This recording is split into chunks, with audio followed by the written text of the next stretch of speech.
As Uganda still grapples with the effects of coronavirus, body organs have not been spared. Dr. Peter Senfuka, a COVID-19 specialist, notes that when the virus enters into the body, it gets into contact with the mucosa membranes and hence affecting the nearby cells. When the virus settles into our lung cells, the body's immune response is triggered.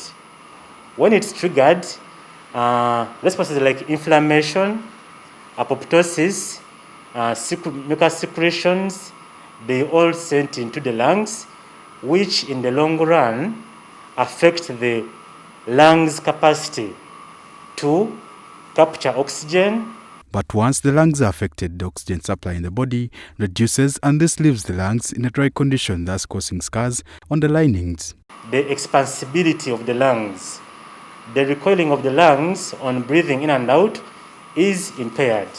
In that aspect, the lungs' capacity to fully oxygenate and then transmit oxygen to the blood saturation to feed the cells is greatly affected because now the breathing in and out capacity is greatly reduced. Even though the world hasn't got a clear remedy for coronavirus, physicians say that early management of the disease can help one reduce the chances of catching these effects.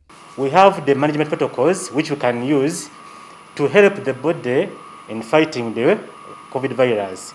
In fighting it, we deter further progression of the effects of the virus in lung cells.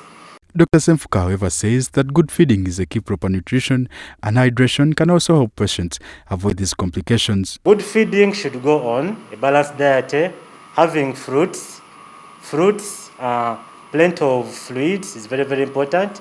Fluids, I mean water or juices. That's a good benefit in adding on to supplementing the body's immune system to fight any disease. Henry Mugenyi, NBS Live.